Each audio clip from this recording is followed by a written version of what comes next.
vous présente Julia et Robert, mes deux meilleures amies.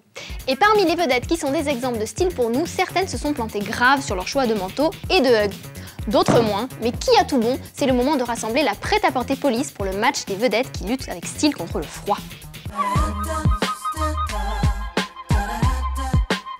Et me voici avec nos célèbres pervenches de la mode, Adrienne Ribes, traqueuse professionnelle du Modas Faux Pas. Bonjour Elisabeth. Bonjour. Et Harry Mata, notre bourreau masqué du mauvais goût. Cette semaine, le match mode est d'une rare violence. Voyons qui de Lady Gaga ou de Jennifer Lopez a réussi le passage douloureux de la tenue d'hiver. On commence avec Lady Gaga. Adrienne. La dentelle, la fourrure, le chapeau comme ça, très travaillé, un peu théâtral. C'est trop vieillot et ça sent vraiment... Pas bon apparemment, parce qu'elle est comme ça, Adrienne. On dirait en fait un peu un oiseau empaillé. Ah, Harry Mata. On est tout à fait d'accord, Adrienne. C'est vraiment une tenue du musée de la chasse. On a l'impression qu'elle s'est faite empailler vivante et je sais pas, on a l'impression qu'elle essaie de rentrer dans un faisan. Et ça doit être compliqué de rentrer dans un faisan. Je sais pas déjà par quel orifice on s'y prend, mais ce qui est sûr, c'est que c'est assez loupé. On a l'impression au finish qu'elle sent vraiment pas bon, effectivement. Pour les chaussures, alors voilà, chaussures. Un demi-point pour la tenue. Un demi-point et pour le maquillage et le chapeau qui est quand même finalement assez théâtral et on peut mettre un point. Oh, vous êtes très généreuse. Harry Mata. Je ne serais pas aussi violent avec la chaussure pied-beau qui a son intérêt. Je mettrais peut-être un 4. En revanche, la tenue générale reste à 1, effectivement, et le faisan mort sur la tête à 0.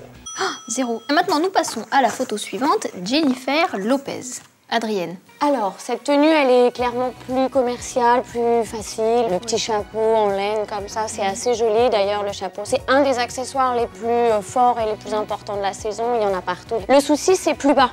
C'est l'espèce de grand pull comme ça, mou, en grande maille, un peu dégoulinant. Et avec, en plus, les chaussures, les fugly shoes. En fait, c'est dommage parce que on peut avoir chaud et être chic et sexy, je pense. Il aurait fallu mettre une petite pièce en cuir et un slim noir ou un slim gris. D'accord. Là, c'est trop informe, quoi. Ah, totalement.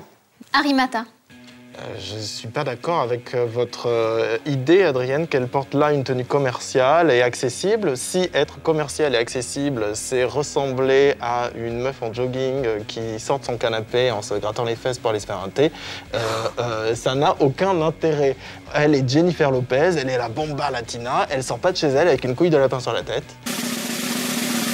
Alors les chaussures, moi j'aime bien les fugly shoes, donc je mettrais 3. Alors en revanche, la maille dégoulinante, ça j'aime pas du tout, donc je mets 1. Et en haut, j'aime bien le chapeau et j'aime bien le maquillage, donc je vais mettre 5. 5. Ouais. C'est de 0 à 10, hein, on rappelle, pour nos amis téléspectateurs. Harry Mata. La chaussure, si on commence par le bas, est à moins 23. Moins 23, ça m'arrange pas. La tenue absolument informe est à 2. Et la couille de lapin sur la tête, ou l'aisselle de Demis Roussos au choix, est à 2 aussi. Non mais attendez, on en est à moins 10 là pour Jennifer Lopez. Eh ben c'est comme ça. Le moins Jennifer, 23, t'es la bomba latina, tu sors pas comme ça de chez toi. Elle le paye cher quand même, hein, le moins 23. Donc moins 10 et Lady Gaga 7,5. Et ben voilà, une fois de plus, nos commissaires politiques du textile ont prouvé leur magnanimitude. À la semaine prochaine tout de suite.